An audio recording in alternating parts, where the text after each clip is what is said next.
A high-ranking Muslim government employee just made a disgusting demand for all white women to be impregnated by Muslim men. He posted on Facebook a very sick and twisted concept of Sharia being displayed in Australia. Now what this puts Mohammed El-Molhi did, was take a study that talked about a low sperm count from men in Western countries and manipulated it to be held to Sharia law. I am not one to be politically correct, or discreet, especially when it comes to this hateful ideology.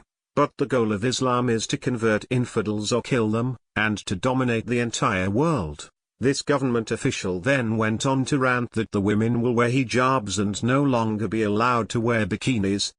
They will be forced to eat halal food, and that when you come across an infidel, convert or be given a passage back to where their ancestors came from. What I really do not get is the liberal left, and it seems to be in every country, how they can just appease people of this hateful ideology.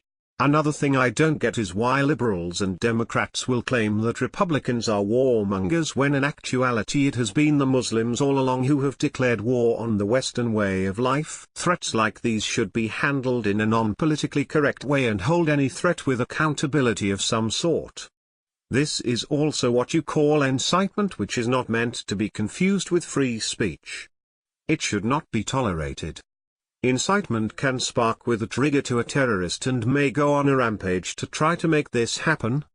This official needs to be held accountable for his actions to show that this will not be tolerated. Sharia law is an ideology that promotes violence. If you don't believe me, see the Arab Muslim countries that are under Sharia law and see how bad and deadly it is. Mohammed El-Molhi, the head of Australia's Halal Certification Authority, publicly commented on Facebook to state that white Australian women need Muslim men to fertilize them and keep them surrounded by Muslim babies. El-Molhi's intolerant views led him to declare that the white race will be extinct in 40 years. The certification chief, who immigrated to Australia in 1975 and became a citizen in 1981, made his comments in response to a study in human reproduction update from Israeli researchers in Hebrew University, which revealed declining fertility rates among men in North America, Europe, Australia, and New Zealand. Based on 43,000 men, the scientists found that a high proportion of men in Western countries had sperm counts below the threshold for infertility.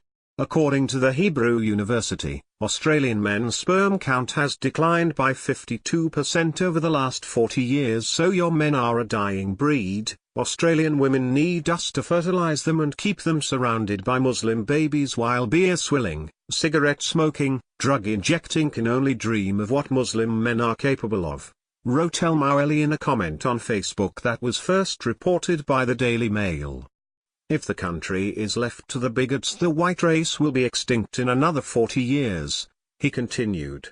Muslims have a duty to make your women happy because you are declining. Better go choose a plot for yourself at your local cemetery. If you can't afford it, commit suicide. It is a cheaper alternative for bigots. It will, mandatory for all women to wear hijab or burqa if they prefer. Bikinis will be displayed in museums but not on nubile bodies anymore, he continued. When that happens, everything in Australia will be halal certified. Bigots and pigs will be declared haram and must not be approached or touched. They can live together in reserves. There will be a halal butcher on every corner. All other butchers will be offered to convert to halal or given a passage back to where their ancestors came from. El-Molhi's diatribe also included scathing remarks towards Australian politicians and called for the creation of religious police who will make sure all businesses are closed at the time of prayers.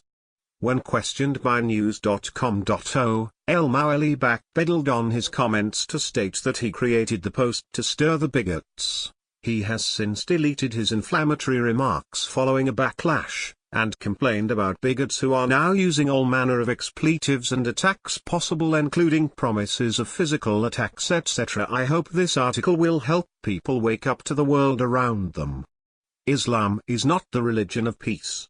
Until we recognize it for what it truly is, terrorism will continue. We need to act and fight for what's right. This cannot be tolerated. Sharia law is not compatible with any country that thrives on freedom. Follow us on Facebook at Freedom Daily.